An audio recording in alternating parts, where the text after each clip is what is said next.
Howdy folks, Grok the DuckFarmer here, and I'm on the FTOG FTB Skies server, hanging out here at my base, and I've got armor. Yeah, this is osmium and a glowstone breastplate that I got off of a zombie that has some really good armor on it. And I really like the mod packs that allow you to have cosmetic armor, because I like to hide it so you can see my overalls, but that's not in this pack. Oh well. Anyway, I've been busy the last little while. Not really much quest progression. Oh, well, there's been some, but mostly building out stuff. Let me show you what I've done.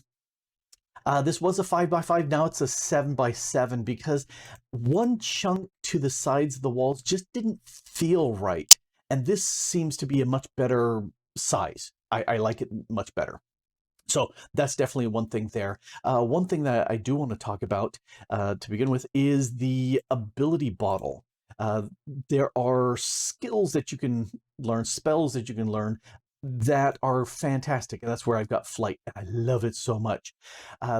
What you can do is you get those tokens from the various sparkly mobs.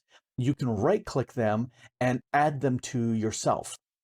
And then if you right click the ability bottle, you can take these and you can get rid of like I could turn off the flight. Not that I want to, but maybe I'm going to hang by my fields and I'll turn on my bone mealer. Bone mealer 2 is pretty fast. I want to get a couple more because boy, howdy is this fast. But the nice thing about this is you can just come in here and turn it back off, which is fantastic. And you get all the XP back, which is a fantastic thing. And I've loaded this up with a bunch of different things. Regeneration 3, jump, night, a bunch of these. Now, one thing you have to watch out for is it says level 1 of 1 for like fire resistance. I thought it was like haste where you had 5, or some of these like regeneration where you have 3. No, fire resistance is a 1. So I added it and then I put it away, and then I said, oh, let me get a second so I can have fire resistance 2. And so I added it again, and now I can't get rid of this one. It will let me get rid of fire resistance. I can't. So just watch out for that. Anyway, so this works really well, except the more you add on, the faster your hunger grows. And that could be a problem. AFK and you'll starve to death really fast. But I got around that by having the feeding upgrade in my backpack, and I got not this one, this guy, the everlasting beef, which works really well, but you can see it's very little hunger haunches and saturation. It's just not that great. But if you cook it, now you get eternal steak, which everybody knows, steak is far superior. And that look at 4 haunches and all that to saturation, that's a much better deal. The drawback for that, though, is I will have like 1, maybe 2 empty haunches in my hunger before it'll eat. I would love it if it would eat as soon as it could, but it doesn't. However, it does work. It works great. So I placed that in my backpack. I clicked it here and I said allow to work, and boom, done, taken care of. Now, the problem with this is the feeding upgrade. It required glistening melon, which I did not have. And at the time when I was trying to get this, I didn't have an ender pearl either. However, you make an upgrade base, which is super easy. That completes a quest, which gives you the feeding upgrade, which is exactly what I wanted. And then I made my crafting upgrade from that, so I can craft things on the fly. I love it. Okay, next, something worth mentioning. Every time you see a villager, crouch right, click them, because then you will get these items as opposed to the actual villager, and they don't tick. You can carry with them. If you do have them in your inventory, they will still make noise. So that's why I have them in the backpack, because I want them to shut up because they're noisy. Anyway, one of the things that I did, because I have this lava production going on here. Oh, wow. 700 buckets, and some infinite water here. I will make obsidian every so often, and I kind of like this little pattern. It allows me to drop some water right in the center real quick, and that's 12 blocks right there. And then I use my pick to vein mine it up. And because of that, I have another portal. and because I like islands, it's over here. Uh, I think I want to expand this. This just doesn't quite look big enough, and now I'm in the deep ocean. Now, thanks for letting me know. But yeah, this is pretty. I do want this to be bigger, and once I get a few more blocks, I'll have like basalt and stuff like that in here too. It's a void world out there, and I flew 1,000 blocks in one direction and didn't encounter anything. So I went, okay, well let me come back. This is all the regular dirt that I've got. Well, not dirt, but vanilla Minecraft grass. Because anything that spawns here, I've got my little fan, and it just blows them right off because I don't care. I mainly kept it here so I could bone meal it and get grass off of it. Speaking of bone mealing, this is my farm. I moved all my crops over here instead of inside. Oh yeah, I finished this off. I figured, eh, I played with like 4 or 5 different stair options to climb up, and then said none of them looked good. So I said, no, I'll just complete the wall. So to keep the dolphins from bouncing around on my farm, I moved it out here, and this works great. If you use the rich soil that's in the center of your farm, you don't need water. It keeps everything hydrated for you. The big mob farm that was here, I got rid of. I still got some stuff in here, but I've got it down there. And partially because I wanted to, there we go. I wanted to just do a 5x5 of both the cursed earth and here, let's turn on the light so you can see. This is the delightful dirt, and this is the dreadful. Oh, the the fan is blowing me down. All right, let's come around from underneath. Yeah, that's the dreadful dirt. I keep thinking cursed earth, but that's an earlier version. Anyway, passive mobs will spawn on this, and when there's light, and so that's why I keep it dark because I don't care about them seeing anything. It will occasionally spawn grass, and when it spawns grass like that, stuff won't spawn. So you just chop off all the grass and you're fine. This has been working gangbusters down here. I brought it down low just because of a vanilla Minecraft mechanic, which mob farms work best the lower down they go and nothing above them. But for this dreadful dirt to work, it needs a solid block. So I have some copper up here. Oh, hey, it started to change a little bit. I like copper. I hardly use it for anything else. So roofs, why not? It makes a nice green roof. I like it. Anyway, so this has been working great. Let's get back up. Occasionally, I will come through here and find my bees from the bee event and kill them. Although I've turned that off because I just didn't care about the bees anymore. I've got them. I do love this. I do love the rain shield. It's one of the quest rewards, and that stops the rain almost the entire island. It's like 3 chunks over there. It's really nice. Anyway, I don't need a ramp to get up here. I've got this there because I can fly, and I can just drop down into here, which works out really well. So, one of the things that you want to do before you make a ginormous base like I have, because there's those little fairies that pop up, and if you have a diamond block there, and I'm guessing if a fairy spawns where the diamond block is, it turns it into amethyst like this. And I got 2 of them converted, and so yay! You don't need 2, you just need 1 because the quest will get you a second budding amethyst. But the one thing you need to watch out for is there is an endermite event that will spawn an endermite out of these amethysts.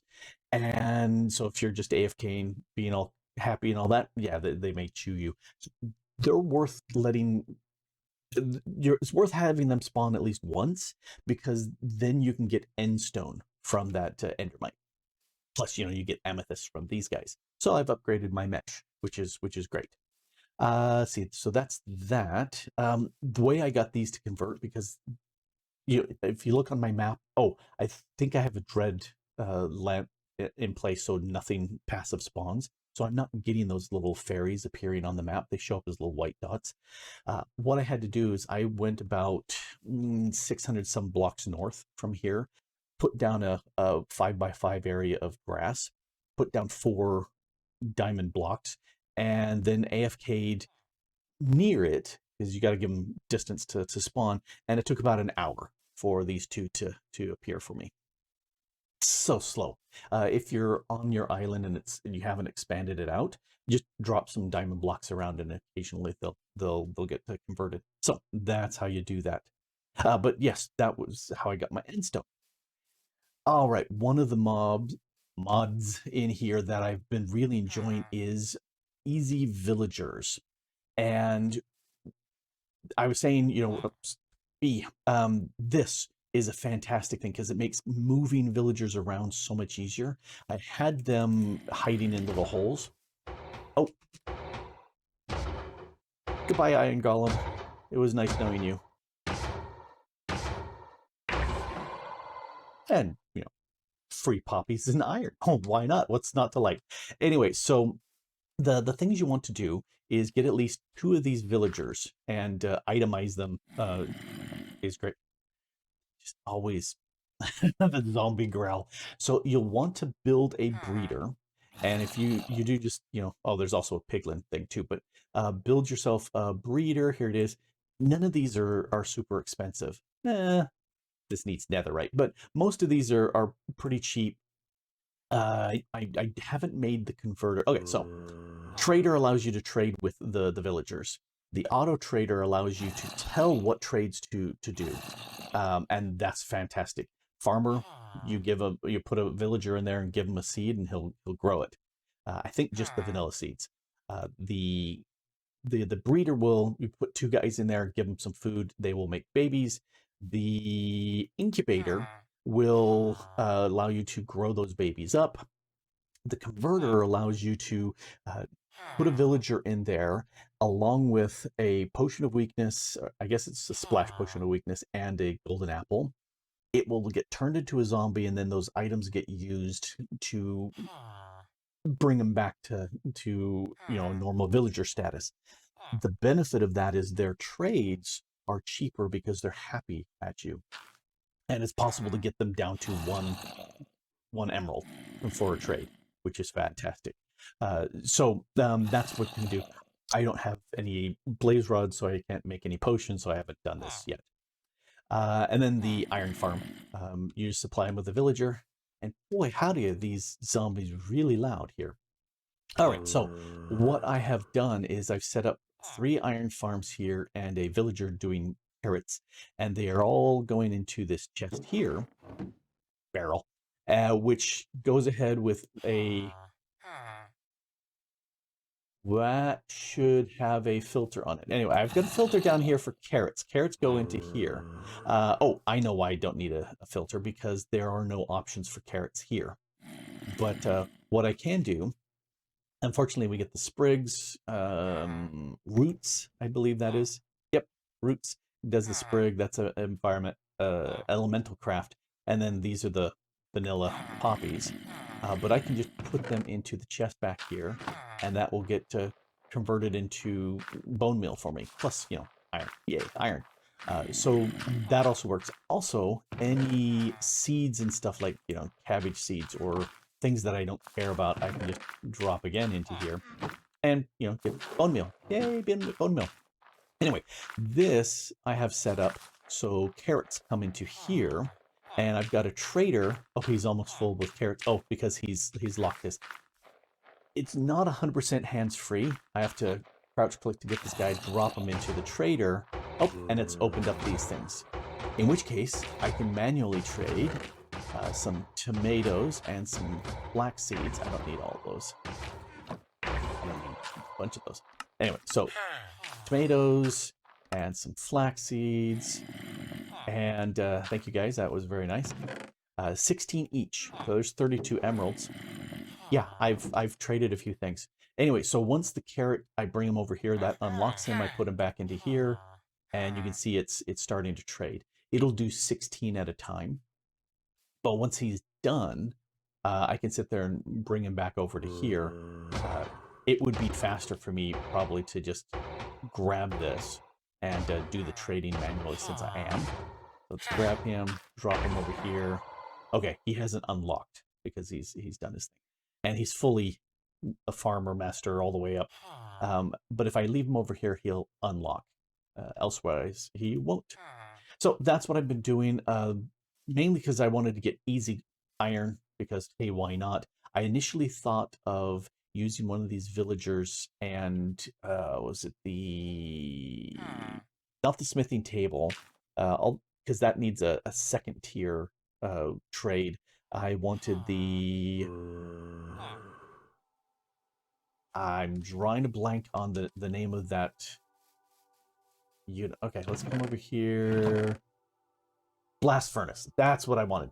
With a blast furnace, you get an armorer, and the armorer gives you, in vanilla Minecraft, gives you an iron to emerald to trade. And that's why I set up the iron farm, because I figured that would be free iron gives me free emeralds. Well, it doesn't work. I have to use this guy. Oh, he's unlocked, but because he's had a lot of these trades, he's now costing 2. I love it. 2 carrots for an emerald. Well, it doesn't matter. I pick him up, I put him in here. He goes ahead and trades anyway. At 1. So it just needs a little manual work. These guys, this one has my mending book, and I've traded with him, so he's locked. Let me go ahead and pull him out and P to put him on the wall. And then we'll grab him, stick him in there, and he has my looting book, and I traded him once. So we'll and put him on the wall. So that's what's been going on. Oh, I've got some babies. Let's go ahead and grow them up. And I just need to get some more potatoes for these guys. So easy villager mod, so much less tick because they're not moving around, they're not pathing, they're not doing stuff. I love it. All right, so that's the easy villager mod. Other thing that I've done over here, made some hammers, but the main thing I did is I used the pedestal mod to make more resources. Now over here, last episode I was talking about dirt. Fantastic, love it. And I also was making cobble. Well, I moved that over to here, and I've got all these resources now. So gravel and stone. This is andesite. No more worrying about andesite. The black stone I needed because I wanted some vector plates, and unfortunately those don't really matter much. I don't care about them. We have here the cobble, sand, deep slate. I love deep slate. This is a byproduct of the gravel, but I have a void and a downgrade because I don't care about much. The soul sand, netherrack, and clay. So I could take the netherrack and the end stone and get them crushed with this and then sift them. So the basic idea, which we did over there, is if you have a certain block underneath, it will go ahead and make that block. And then I just move these things around and let them fill up. And then I save this block for later use. I could set up one for each one of these and have them all set there, but I'm not really using it. You know, I'm going to decommission all of these. Which one is so endstone I've used some because I ground it here and I haven't really replaced it. I don't think I'm going to really need it. I may build a lot with this because I really like the cobble deep slit and the various variants on that. I love that a lot. Future Grok here. I've done a few things to arrange this back here. Let me give you an idea of what I've done. I've got 12 pedestals here, all generating resources, most of which have stopped, but I also have the controller extensions here hooked up to the main controller over there. So that gives me 6 sides to input things with.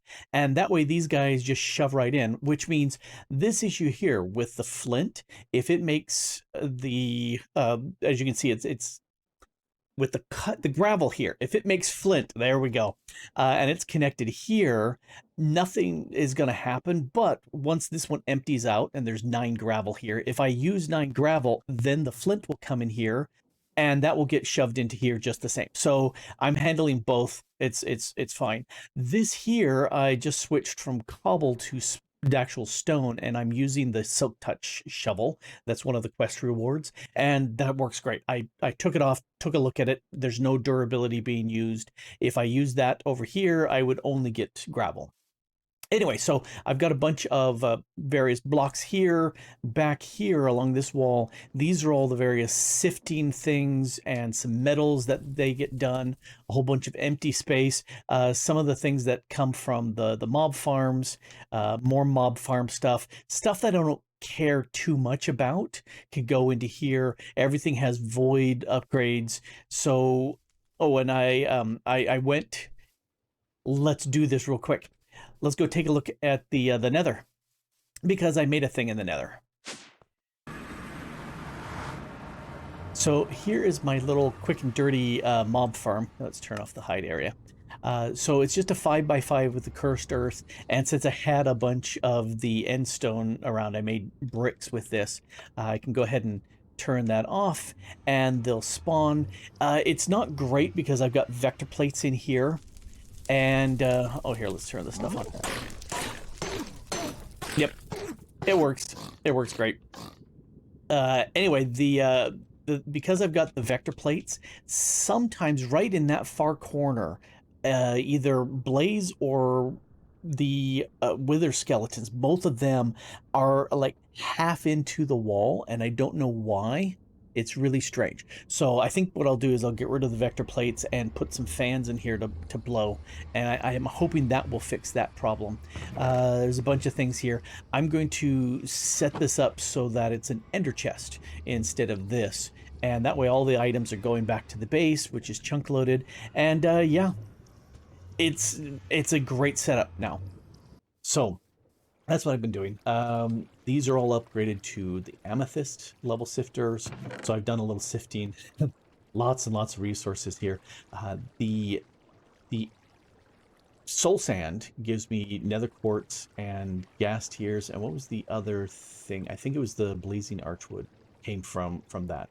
And then I did a couple more things are coming from the geode, the uranium. Those are coming from gravel that has the amethyst on it. But then also netherrack, the crushed netherrack gives me a bunch of these resources, which are really nice, especially the netherite scraps, which I like a lot. I haven't done much with that. I just made one ingot so that I could make the auto trader over there. So that's kind of what I did. Some of these things take some interesting thing to get, like the end stone I got because of the endermites. The soul soil, well, let's come over here. This is a fire. This is a spirit fire from occultism. And when I made, broke some grass and I got a demon seed, this guy, the demon's dream seed, I went ahead and planted that and I got the demon's dream fruit. Now, W to ponder. Let's ponder. If you put it down and then you hit it with a flint and steel, it makes this fire. And the nice thing about spirit fire is you can walk through it and it doesn't do you any damage, but you can toss things into it here in the pack. So you can toss into it. There's a bunch of things you can use this with, but for non-occultism stuff, if you toss sand, you get soul sand back. And that's how I got my first soul sand for sifting. But as a permanent piece, what I did is I took one of those soul sands, I got rid of my lava. Okay. And I got rid of my lava and I put a soul sand there. And now if I hit that with a flint and steel, this gives me a soul fire here that haunts items that I put in. So a regular piece of dirt turned into soul dirt here, the soul soil. And that's how I'm getting soul sand. From the pedestal. So one of the things that I've been doing, let's see, soul sand. Here's soul sand, and you can see it shows spirit fire. There's the recipe, and I love that this information is in the game instead of having to read some wiki elsewhere. But the material generator explains how that's used. Well, if I hit U on this, here's 32 different recipes. You take a block of coal, it gives you blackstone, and that's how I was able to get the blackstone. Chiseled sandstone gives you sand, and that's how I got the sand. And here's a polished andesite for andesite. polished diorite, polished granite gives you those as well. You know, stone, there's a bunch of these. And so that's where I spend a bunch of time working on this. Now, I've already gotten a spore blossom. I don't have much of a need for moss block, but at some point I will get some, because moss block had some good uses. I haven't done anything with ice, but there's a lot of these things that are very handy. Oh, wait a second. What was that? Oh, so this is a block of amethyst for calcite. I like calcite as a very white building block. I just don't typically have enough of it on hand. Anyway, so this is very handy, and I've been very much enjoying the pedestal mod. I haven't done massive stuff, like I haven't gone through here and set it up so that they're automatically filling up and every one of them is working. I don't care. When I have resources like this, I don't need to generate, 2,000 plus, of these.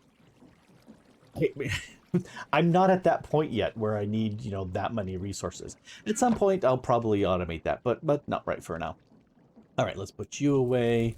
And I'm typically smelting more than I am haunting. So that's what I've been doing here. I have been putting some of these blocks over here, like there's the bricks, there's my chiseled sandstone. That gives me clay. So that's what I've been doing. And see, was there anything else? Nope, that was the last thing on my list of stuff that I've done. I did go through and kind of throw some randomization into the walls. So I've got, the cracked stone, I've got andesite. I also changed everything out from cobble to deep slate because I like that. It matches color-wise better, but with a different texture, whereas the cobble itself was a little bright for this. So anyway, had fun with that. And yeah, I love 3x3s for building a base. It's a good size that a lot of stuff can go in that basement that I've been working in here. And I'll put a big building on top. 3x3s are great in an overworld. But here in the void world, I'm going with the 7x7 just because it needs room around these tall walls. And so that's why I'm doing that. Yeah, lots of dark oak because that's a fantastic wood, and it's easy to get lots and lots of it. And I'm slowly eating up all of my oak. So yeah, a lot of people, they can do a 3x3, and that's nice. 5x5, that's pretty good. But 7x7. Okay, the bragging right there. It's been fun. Yeah, unfortunately, the first time I went through this was a disjointed mess. And so I'm showing you what was done as opposed to doing it. And I much prefer doing it with you, but it was a mess. I was watching over it and going, ugh, nasty. But I didn't want to show you the progress that's been done. And as you can tell, I've been putting off building a building there. I really have. I'm going to have to sit down and think, what is it that I need to put here? Obviously something big, and I want something really tall, really, really tall. And I can do elevators, so I don't have to worry about stairs, because I'm really bad at stairs. But that's okay. Anyway, this has been Grok the DuckFarmer here, playing and having a blast on the FTOG FTB Skies server. And thanks for watching.